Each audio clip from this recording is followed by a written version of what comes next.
istri, kemudian yang saya hormati Ketua Parisada beserta jajarannya, kemudian yang saya hormati Bapak Ketua Banjar yang kebetulan ada di hadapan saya, para sesepuh, bini sepuh, kemudian ada di hadapan saya juga Pak Wayan Adik sebagai mantan Ketua Banjar yang sangat luar biasa, kemudian Bapak Ibu yang hadir pada kesempatan yang berbahagia ini. Izinkan saya menyampaikan asungkaro panganjali. Om Swastiastu. Om Awigenam Mastu Namosidem. Om Sidirastu dan Astu Swahu. Om Saraswati Namastu Biang. Warade Kamarupini Sidarabam Karisami Sidarbawantu Mesada. Kenapa saya harus lantunkan mantra ini? Agar kita selalu mendapatkan pencerahan, anugerah daripada Ibu Dewi Saraswati sebagai dewinya ilmu pengetahuan.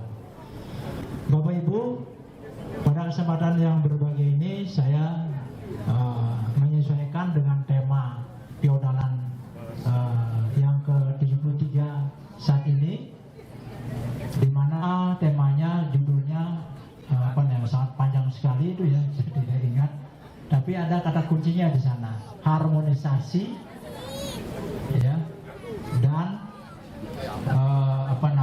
Trihita Karana. Dalam konsep harmonisasi Bapak Ibu, kita tidak bisa melepaskan dari ajaran hubungan antara Buana Alit dan Buana Agung, atau mikrokosmos dan makrokosmos. Tentu saja Bapak Ibu, sebelum kita mengetahui bagaimana hubungannya, kita juga harus mengetahui sebenarnya apa sih yang dimaksud Buana Alit itu. Siapa saja yang dimaksud atau dikatakan Buana Alit, supaya kita paham betul hubungannya seperti apa. Lalu apa yang dimaksud dengan Buana Agung atau makrokosmos? Buana Alit adalah dunia yang kecil. Kita ini termasuk Buana Alit. Tanaman-tanaman juga Buana Alit. Binatang-binatang juga Buana Alit. Terus ciptaan Tuhan yang lain, ya, dalam wujud yang nyata itu juga disebut Buana Alit. Sedangkan makrokosmos atau Buana Agung adalah Tuhan sendiri. Ya, jadi Bapak bisa bayangkan, Ibu bisa bayangkan, anak-anak bisa bayangkan, dunia yang besar ini, jalan raya ini adalah Tuhan yang berwujud nyata, tapi sifatnya maya. Ada, tapi tidak kelihatan. Kita bisa rasakan keberadaan Tuhan itu. Jadi oleh karena itu, tentu saja untuk menjaga bagaimana hubungan kita supaya harmonis, Bapak Ibu, antara Buana Alit dan Buana Agung, harmonisasi itu perlu dibangun dari kesadaran kita sendiri. Begitu. Bagaimana cara membangun kesadaran itu? Yang paling penting adalah kata kuncinya, menghargai, empati, belas asih, kasih sayang, menghormati.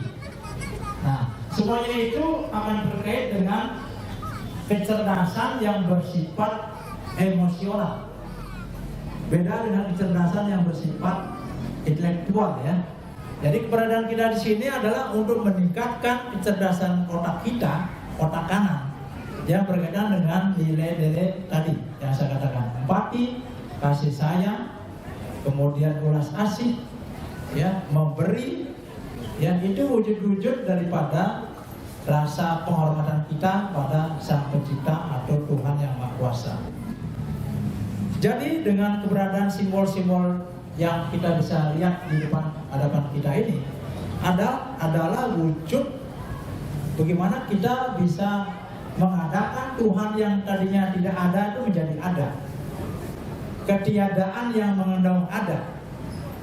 Dengan demikian akan muncul seradanya kita. Kalau Tuhan yang tidak kita nyatakan dalam wujudnya, kita tidak bisa menimbulkan serada itu. Jadi betapa pentingnya wujud Tuhan itu yang kita jadikan simbol-simbol dalam beragama. Nah, lalu bagaimana kita cara mempraktikannya? Sederhana saja Bapak Ibu. Jagat raya ini strukturnya dibangun dari buah nalit menjadi satu kesatuan yang utuh. Bisa dibayangkan unsur-unsur buah nalit itu membangun jagat raya menjadi satu kesatuan yang utuh. Artinya Bapak Ibu, kita berada di dalam Tuhan sendiri dan juga bisa berada di luar Tuhan sendiri, tergantung bagaimana kita mempersepsikan diri kita di hadapan Tuhan. Mengkondisikan diri kita di hadapan Tuhan itu sangat penting. Butuh serada, keyakinan atau iman orang sebelah mengatakan. Dari mana kita membangun iman itu? Dengan praktik nyata. Bukan hanya sekedar berteori kita, tapi praktekkan. Melalui apa? Pikirannya. Jadi pikiran itu sangat penting Bapak Ibu, kita kondisikan. Mau mengkondisikan apa itu? Itu yang bakal terjadi. Sebagaimana ini bisa dijadikan contoh Jero Mangku Haji Ngurah Jelantik ya. Tadi bercerita bagaimana membangun keharmonisan antara buah nalit dan pohon agung, antara buah nalit dan buah nalit, antara buah nalit dan lingkungannya juga. Beliau menanam sebuah pohon-pohon. Saya tahu maksudnya menanam pohon itu kenapa kemudian berbuah banyak itu ya, tidak pernah berhenti. Karena apa? Adanya unsur kasih sayang di sana. Seperti apa unsur kasih sayang itu? Pancaran kasihnya yang keluar dari dalam dirinya itu memancar di pohon tadi, sehingga pohon memberikan juga kasihnya dalam wujud buahnya banyak. Disinilah kemudian kita lihat terjadinya hubungan yang seimbang, hubungan yang saling menghormati. Jangan dianggap kemudian Bapak Ibu bahwa tanaman itu tidak bisa bicara. Bisa bicara, hanya kita yang belum ngeh gitu, belum sampai ke sana. Bisa bicara ya, dengan bahasanya sendiri. Kita juga dengan bahasanya sendiri, dengan mantra-mantra. Jangan lupa Bapak Ibu bahwa mantra itu berasal dari kata manana. Mana artinya pikiran kita. Mau bagaimana pikiran kita? Kalau kita sekedar imajinasi, sekedar ide saja, dia akan tetap menjadi ide. Idenya itu harus diwujud nyatakan dalam bentuk apa? Perilaku satu. Kedua, bicara kita. Jangan dianggap pula Bapak Ibu, bicara kita itu memancarkan daya kasih. Kita ini berada di dalam wilayah kekuasaan Tuhan yang ada unsur daya kasihnya. Apa sih yang dimaksud daya kasih itu? Prana Bapak Ibu. Apakah Bapak Ibu menyadari bahwa ketika kita menghirup napas itu ada di situ daya kasih Tuhan? Tanpa kita sadari napas itu keluar masuk, ya kan? Itulah anugerah Tuhan yang luar biasa untuk kita, yang terkait dengan sang jiwa. Atman itu berasal dari kata an, yang artinya bernapas. Nah, dari sini kita bisa menganalisis bahwa Tuhan itu sebetulnya dekat daripada kita. Hanya kita yang membuat jarak sehingga Tuhan seperti jauh, tapi sebetulnya tidak begitu. Dengan demikian artinya apa? Butuh serada kita itu, butuh keyakinan. Jadi kalau kita mengkondisikan pikiran kita itu bukan sesuai dengan ide di Tuhan, ide di Tuhan itu pasti baik ya, pasti universal, tidak pernah membeda-bedakan, tidak pernah bersifat diskriminatif, pasti universal. Itulah ide di Tuhan. Masuklah ke sana kita di dalam wilayah kekuasaan Tuhan tadi, yaitu keuniversalan. Pikiran kita, nuansanya ada unsur ide di Tuhan seperti apa? Mendoakan orang lain untuk semua. Lalu kita memberi. Dengan apa? Dengan ketulus ikhlasan. Niatnya yang kita persembahkan itu, ya, dasarnya adalah ketulus ikhlasan. Kalau kita misalnya mempersembahkan dengan tidak tulus, contohnya begini, bro, kita menaruh kalau uang apa namanya, Pak Ketua Banjar, sesari ya, sesari Bapak Ibu. Kalau kita terlalu banyak kayaknya deh.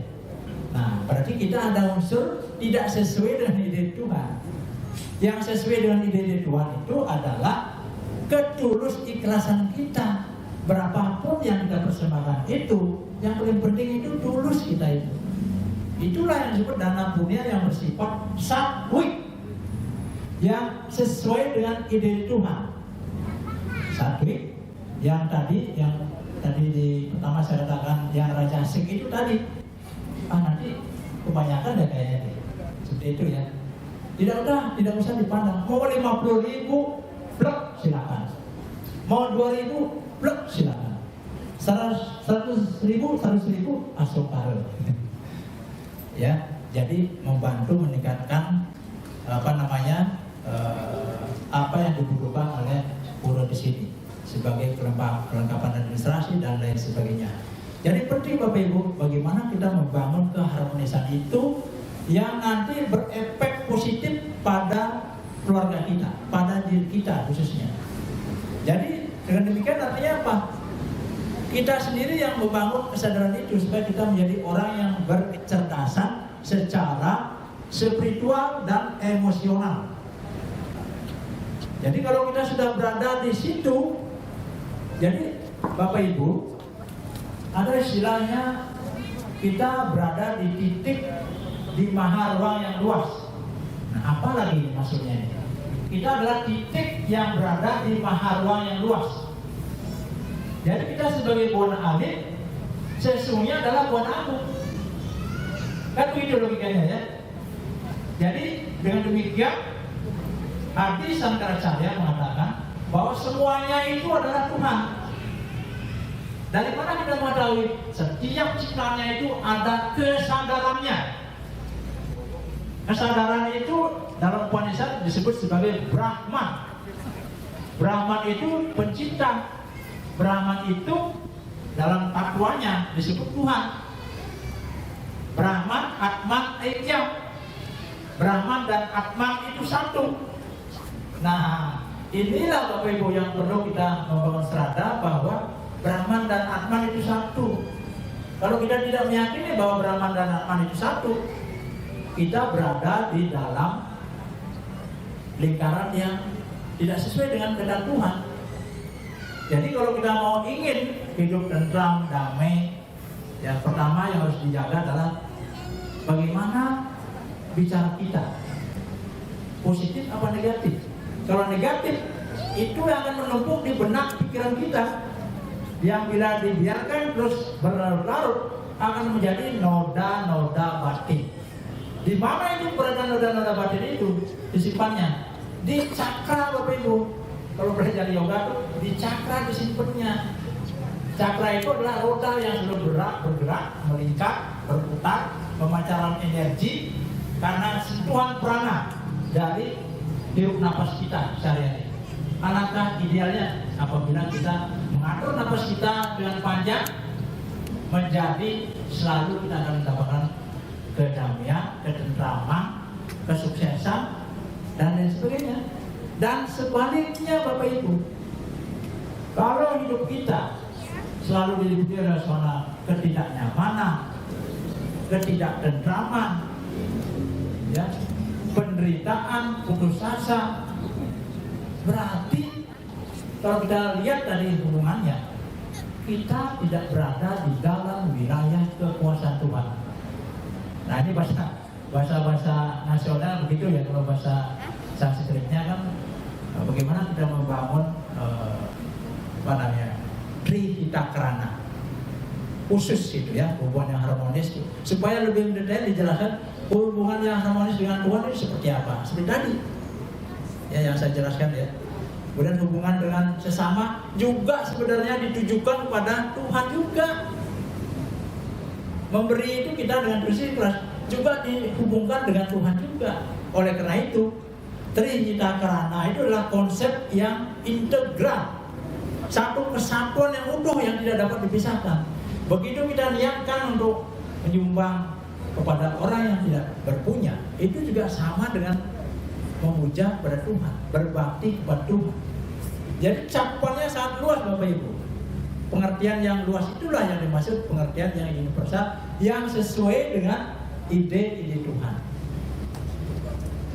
Demikian barangkali Bapak Ibu apa yang saya sampaikan, mudah-mudahan bermanfaat bagi kita semua. Lunas 90 jika apa yang saya sampaikan tidak berkenan di hati Bapak, ya, Ibu sekalian dan adik sekalian, hanya sekedar wacana, saya sekedar berteori barangkali ya, buat saya sendiri juga berguna dan buat kita semua juga akan berguna. Saya tutup dengan Punjul Paramasati.